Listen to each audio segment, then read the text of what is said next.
What if vengeance came not with a sword, but with silence? What if death itself was stitched, thread by thread, into the very garments of family war with pride? In the shadowed hills of Tennessee, in the year 1853, such whispers took root. They say vengeance does not always thunder, it sometimes murmurs, soft as cloth slipping beneath a needle, quiet as breath drawn between stitches. The land itself was restless in that season. The summer had burned cruel and long, cracking the earth, curling the leaves, leaving the air thick with dust and hunger. By autumn, the rains had come at last, swelling the rivers and darkening the skies with a melancholy that clung to every porch and every prayer. The plantation stood solemn and wide, its white columns streaked with damp, its windows staring like unblinking eyes across the fields. This was the big house, a fortress of wealth and sorrow, where secrets nested in silence and every hallway held the echoes of both command and obedience. Among the enslaved who labored in its orbit was Eliza. She was not the loudest nor the boldest. Her hands did not hold the plow, nor did her back bow in the fields. Eliza's burden was different, quieter, but no less heavy. She was a seamstress, her needle and thread binding her fate to the garments of the masters. From sunrise until the dim candle hours, she bent over cloth in the sewing room, a small, airless chamber tucked in the corner of the house. Bolts of fabric lay stacked around her like walls, and the soft whisper of thread pulling through linen was her constant companion. Eliza was young, but her eyes bore the weight of years. Her gaze was steady, her silence unsettling. To the family, she was useful and invisible all at once, a pair of nimble fingers, nothing more. They scarcely noticed the way she lingered on a seam, the way her expression did not change when they barked orders or laughed carelessly as she knelt at their hems. To them, she was a shadow at the edge of their comforts.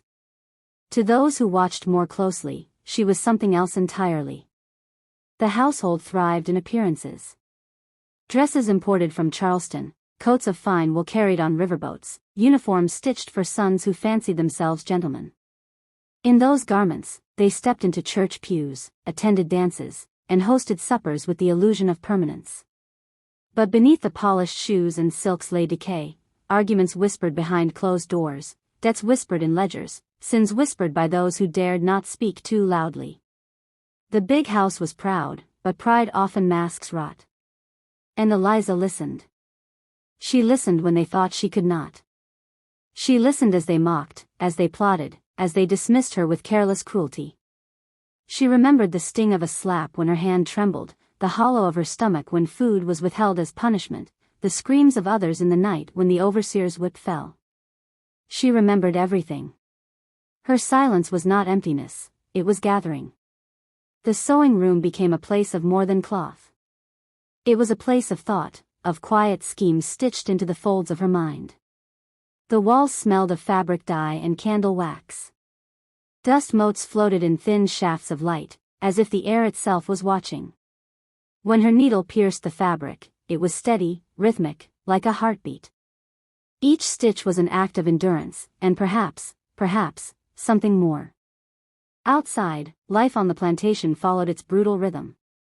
Fields of cotton stretched pale against the horizon, bent backs moving slowly beneath the overseer's watchful eye. The family in the big house dined heavily, their silverware clinking against porcelain, their laughter spilling into the night while songs of sorrow drifted from the quarters beyond. The air held a dissonance, one world fattened, the other starved. Yet even the laughter of the powerful sometimes carried a tremor, as if they knew shadows pressed close. It was in this uneasy harmony that the first hint of disturbance stirred. A daughter of the house, young, vain, given to flaunting her dresses before mirrors, complained of a rash upon her skin. The doctor, summoned with haste, muttered of allergies, of heat, of trifles. But the rash did not fade. Instead, it spread, a faint irritation deepening into angry patches. Her fine gowns, sewn carefully by Eliza's hand, now seemed to carry discomfort. She tugged at the seams, she scratched until her skin bled, she wept with frustration. No one suspected more than a simple ailment. Yet servants whispered in the kitchens that the girl's sickness was strange, that the cloth itself seemed to trouble her. They whispered too that Eliza's face had been calm as stone when the mistress shouted at her for careless sewing. Calm, too calm. Eliza herself said nothing. She bent her head and continued her work, needle flashing in the dim light, thread sliding soundless through linen. But there was a difference now, subtle but undeniable. When she lifted a finished garment, her touch lingered as though she were listening to the cloth breathe. When she folded it neatly, her eyes held a glimmer, not joy, not sorrow, but something between. The nights grew colder as autumn deepened. Winds rattled the shutters, rain streaked the windows, and the house seemed to sigh with unease. More than once, the mistress woke from troubled dreams, certain she heard the sound of distant weeping echoing through the halls. The family prayed at supper, though their voices quivered.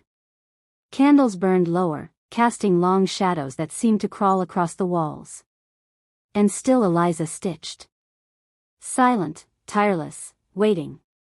What was vengeance, after all? Was it fire and blood, swift and brutal? Or was it something quieter, something that seeped slowly, invisibly, into the very fabric of life, until those who lived in comfort found themselves clothed not in safety but in doom? By the time frost touched the fields and the last leaves fell from the trees, the plantation carried a chill deeper than weather. It clung to the halls, to the mirrors, to the garments folded neatly in drawers. And at the center of it sat Eliza, the slave seamstress, her needle gleaming, her silence unbroken. Something had begun. Illness began as whispers, as many things do. A rash on the daughter's skin could be dismissed, but soon it was joined by fatigue, by faintness, by a fever that rose and fell like a tide. The physician came again, his boots striking the porch with practiced authority, but his words were softer now, less certain. He prescribed rest, tonics, poultices of herbs. He spoke of humors and imbalances, yet his eyes flickered with unease.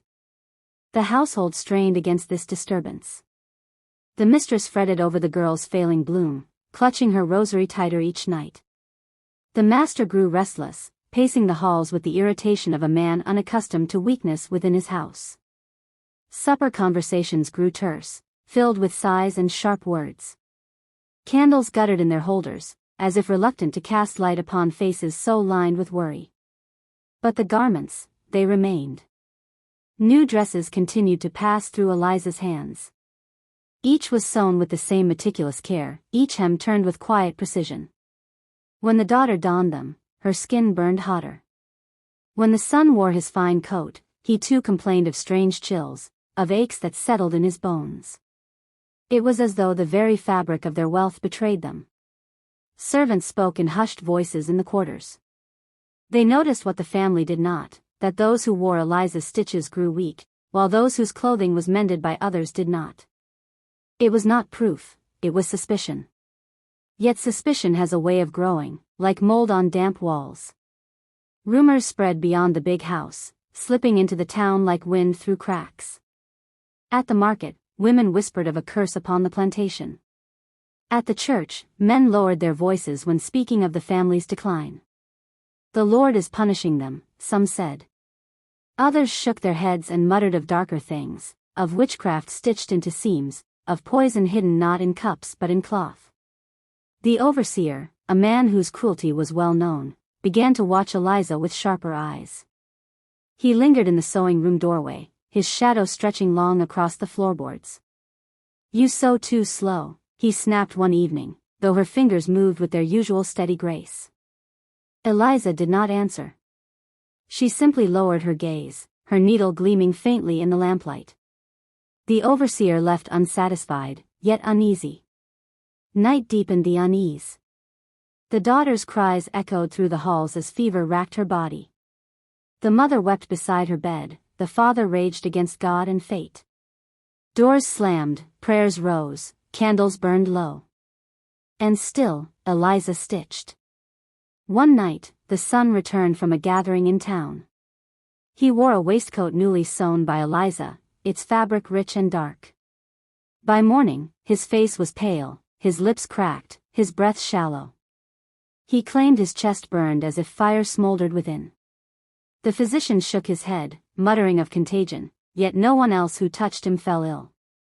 The sickness was not of air, nor water, it was closer, more intimate. It clung to the skin like a second shadow. Paranoia thickened. The mistress, desperate and trembling, ordered Eliza's hands inspected. Perhaps they carried disease, she said. The overseer grabbed her wrists, turning them over, searching for sores or signs. He found nothing but smooth, calloused skin.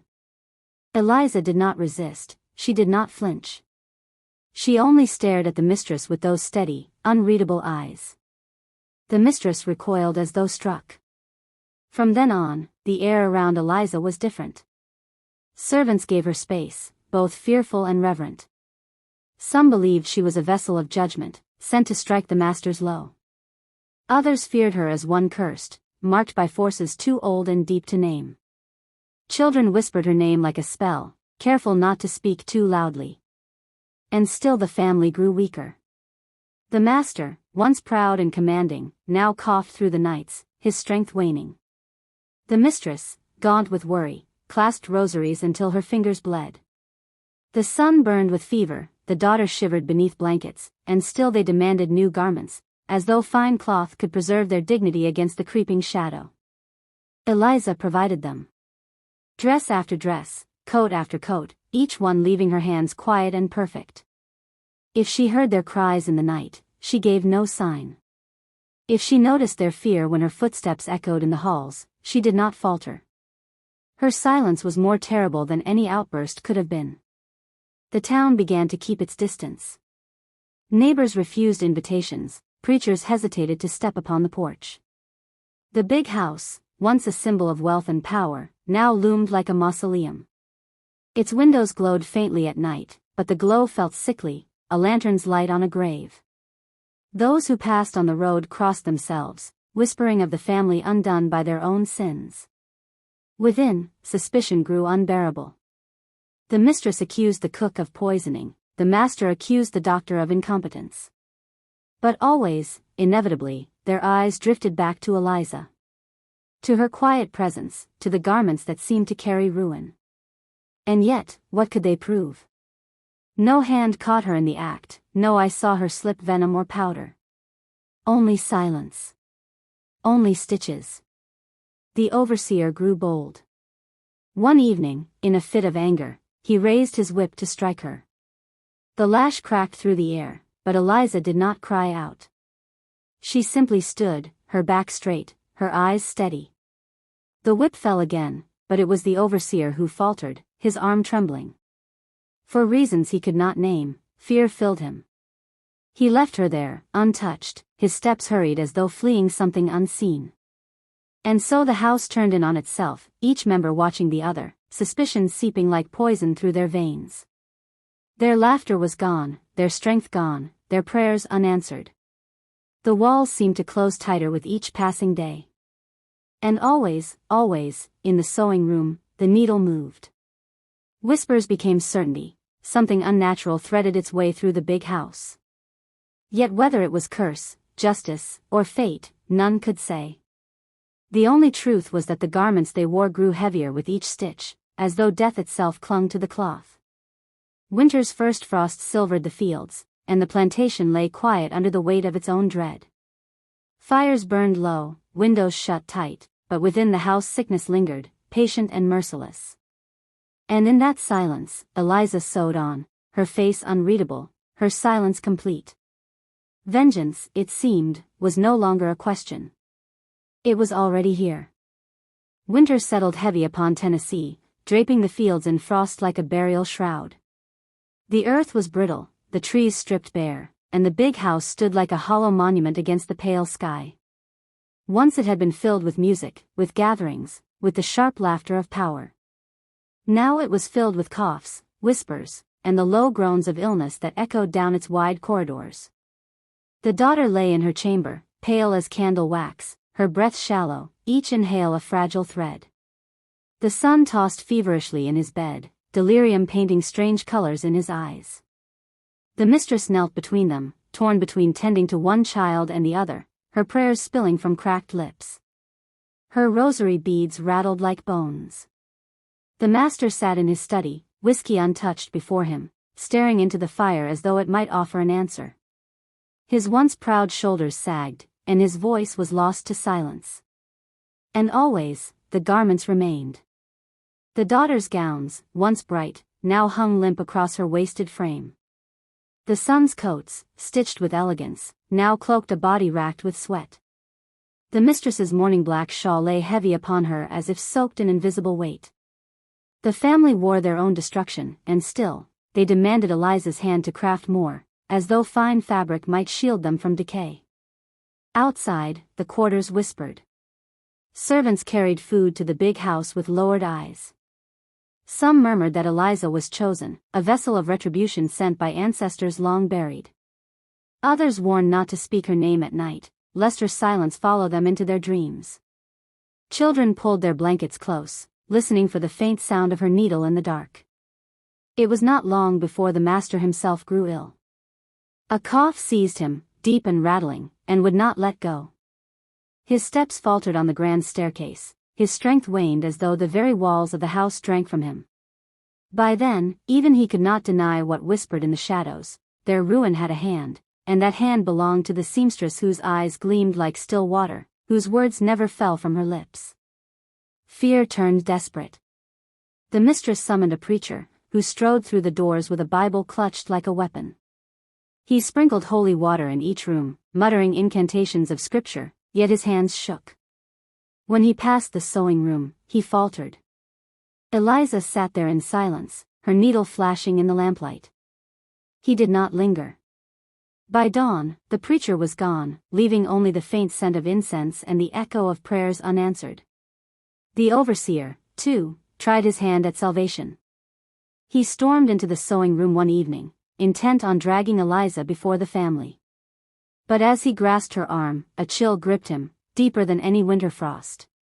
He swore later, though few believed, that her eyes bore into his soul, unblinking, unafraid. His hand trembled until he released her, and from that night forward, he did not cross her path again. One by one, the family withered. The daughter's laughter was last heard on a windless night, a thin, fragile sound that ended in silence. The son, delirious with fever, spoke of fire inside his veins before slipping into unconsciousness. The mistress, gaunt and hollow, wandered the halls clutching her rosary, whispering to shadows as though they might answer. The master, once a man of command, lay slumped in his chair, breath shallow, eyes fixed upon nothing. Through it all, Eliza sewed. The final garment was a dress, black as midnight, for the mistress. Its fabric gleamed in the candlelight, rich and heavy.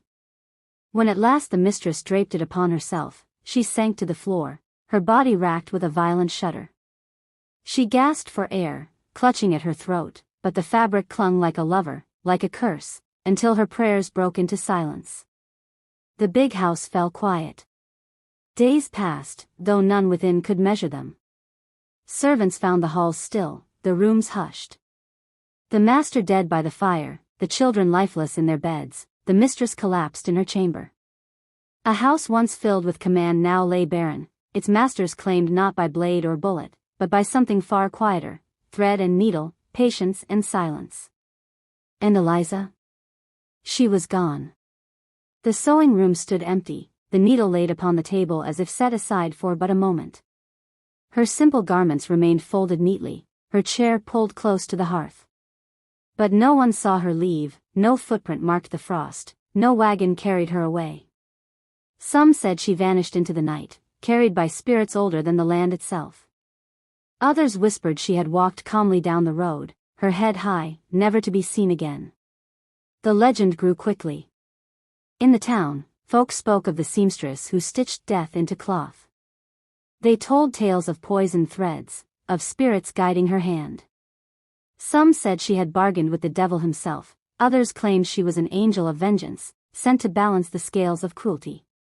Children dared one another to speak her name before mirrors, whispering that she would appear with needle in hand. Years passed, but the house never recovered. New owners came and went, but none stayed long. Strange illnesses plagued them, shadows lingered in the halls, whispers echoed in empty rooms. The sewing room, in particular, was avoided. Travelers who passed claimed they could still hear the faint click of a needle in the silence of the night. And so Eliza became more than a woman. She became a ghost, a warning, a story told by firelight. Her name carried weight, spoken carefully, for fear it might summon her gaze. Some swore they had seen her figure in the fields at dusk, hands busy with invisible thread. Others claimed she walked the roads on winter nights, her presence heavy, her silence unbroken. What is vengeance, if not this? Not the clash of swords nor the cry of battle, but the slow unraveling of power, thread by thread, until nothing remains but silence. The big house still stands, weathered and empty, its windows hollow like watching eyes. Travelers avoid it, children dare each other to touch its crumbling porch, and at night, the wind seems to hum with something almost like the sound of cloth being pierced by a needle. The story lingers. They call her the silent seamstress. The woman who turned fabric into a weapon, who stitched poison into the garments of those who claimed her life as theirs to own. Whether she walked into the night or lingers still, none can say. But in Tennessee, when the winter wind rattles the shutters, and the fire burns low, people lower their voices and ask, what if vengeance does not roar? What if it whispers? What if it sows?